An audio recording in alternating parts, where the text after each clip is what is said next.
Do you want to know the difference between someone listening to you and someone completely ignoring you? Have you ever wondered why some people can talk about absolutely anything and everyone listens, while other people can talk about how to find $1 million and you'd literally fall asleep? It's not their ideas, it's not their looks. It's the fact that when they speak, people listen.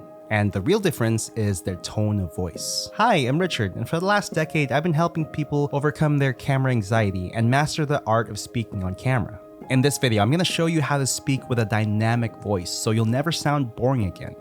And trust me, once you get this right, people will actually want to hear what you have to say. You could have the most brilliant idea in the world, but if you share it with a monotone, boring voice, nobody's going to care. They'll be asleep before you get to the good part. Research shows that we form judgments about speakers within 7 seconds of hearing their voice. 7 seconds. And 38% of your impact comes from how you sound, not what you're saying. So you're either captivating when you speak or you sound boring. There's no in between. Because the person who sounds the most compelling ultimately wins every single time.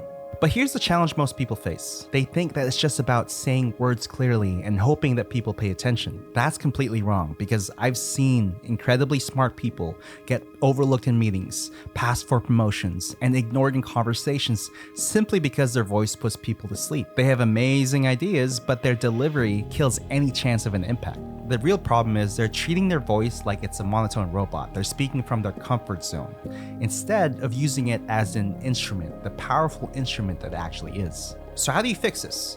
First, you need to get one idea out of your head, and it's the fact that you're not talking when you speak. From this moment forward, I want you to think of your voice as a form of music. Think of any song that gets stuck in your head. What makes you listen to it on repeat? Why is it so catchy? It's not the same beat on loop, right? Of course not. A great song is catchy because it's dynamic and it has variety. Take this song called Gumball by Neon Beach, for example. Some parts of the song are soft, while others are louder. During the intro or verse, the song sounds slower paced. And then it sounds faster and has more emotion during the chorus. Then there's the melody that contains notes played at different pitches of sound. Finally, the artist's choice of instruments determine the attitude and overall tone of the song.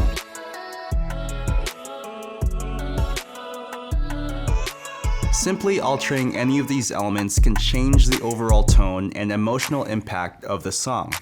So why does variety in a song grab your attention so effectively? It's because your brain is super quick to adapt to patterns. When your brain gets used to a pattern, like a boring monotone voice, it gets bored. But when you add a little bit of variety and unpredictability, you can keep your audience hooked. And you can do the exact same thing when you speak. Your voice has 4 main elements that make this music quality: volume, pace, pitch, and attitude. Let me break each down for you. Volume is simply how soft or loud you are. The secret isn't to be loud all the time. People will just tune you out.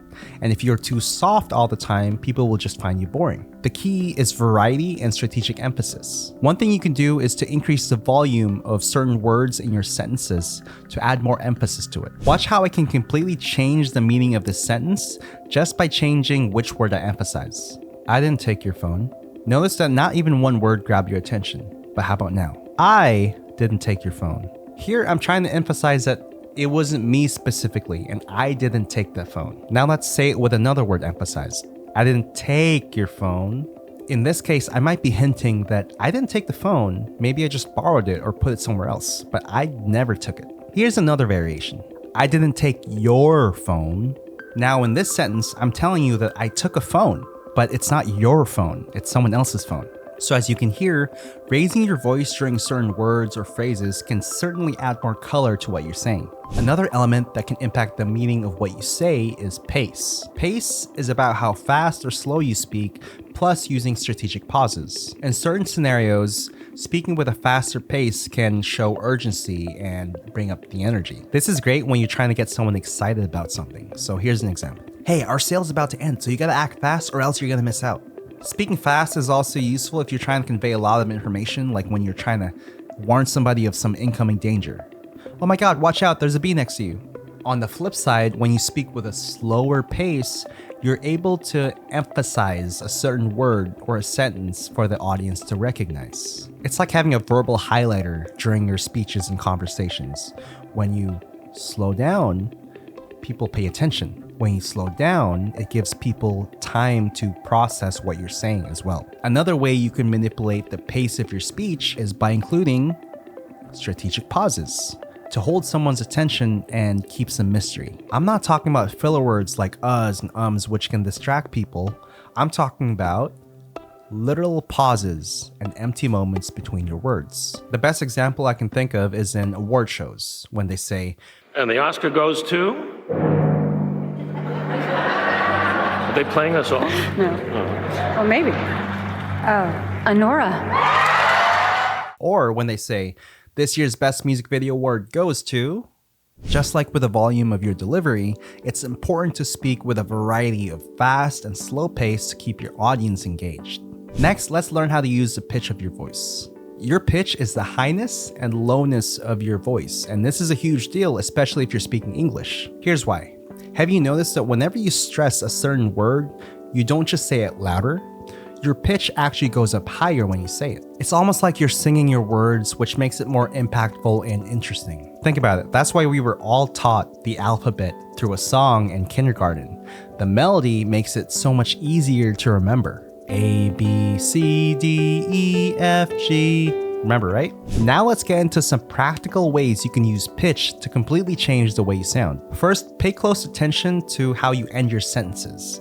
If you end your sentence with a pitch going up, we call that an upswing, by the way. It makes you sound like you're asking a question or you're unsure about something. Listen to how this sounds. I'm a confident speaker. I like tacos. Really? But if you want to make a solid point, if you want to sound more confident, or if you want to stress a very serious idea, all you need to do is go from a high pitch to a low pitch when you end your sentence, and that's called a downswing. I'm a confident speaker. I like tacos. Really? If you raise the pitch of your whole sentence, you can sound more energetic and enthusiastic. I'm a confident speaker. I like tacos. Really?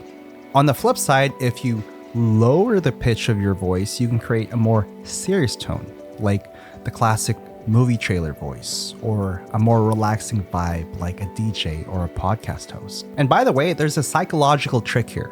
A deeper tone of voice is subconsciously perceived as more trustworthy and commanding.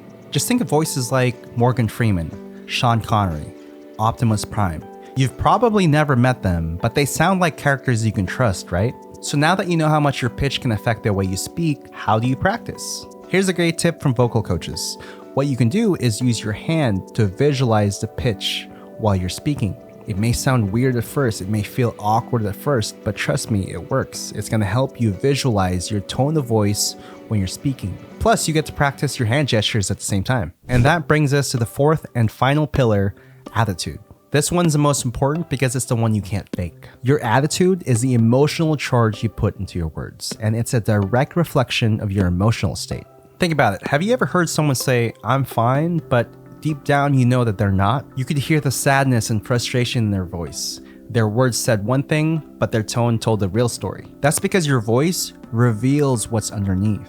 You can't just act confident with your voice when you're really feeling nervous and insecure on the inside. Plus, your audience is going to figure it out. They're going to pick up on the tiny subconscious signals in your tone that give you away. It's because your attitude can completely change the real meaning of what you're saying. Take the word yeah, for example. Objectively, it means yes, but if you say it with different attitudes, it can change the context. Try to notice the real meanings of the different ways I say yeah. If someone says, "Do you want to grab some tacos?" Yeah. Yeah. Yeah. Yeah. Yeah? Do you hear the difference in attitude? That's why it's so critical to be hyper aware of your emotional state when you're speaking. Before you step in front of a camera or before you get on stage, you need to get into a confident mindset first, because your inner state's going to broadcast through your voice. And that, my friends, brings it all together. Volume, pace, pitch, and attitude. These are the four elements that can help you transform your tone of voice. Now here's the breakthrough moment. When you combine all four, volume, pace, pitch, and attitude, you transform from someone who is just talking into someone who speaks with charisma and confidence. At this point, people don't just hear your words anymore, they feel them. They're drawn in by the variety, they're engaged by the unpredictability, and they're immersed by the confidence of your voice. This is why some people can talk about anything and hold someone's attention. They've mastered the music of their voice. So what's next? Knowing this stuff is one thing, but putting it into practice is actually what makes you better. Here's what you gotta do. Don't be monotonous. Make sure there's variety in your voice. Make sure that you're not giving someone the same repeated pattern, the same sound that comes out of your mouth. This alone will help you capture someone's attention and keep them engaged.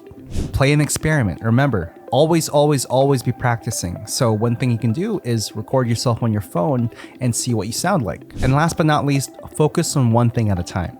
If you're starting out, please don't feel like you have to master all of these 4 elements at once. That's gonna get you overwhelmed. Instead, try focusing on one element at a time while you're practicing. Eventually, you'll have the skills not only to speak, but also to express your ideas in a way that people want to listen to you. So if you got any value from this video, do me a favor and hit that like button. It helps the channel a lot. And if you want more videos on how to be charismatic, how to be a confident speaker, make sure to subscribe.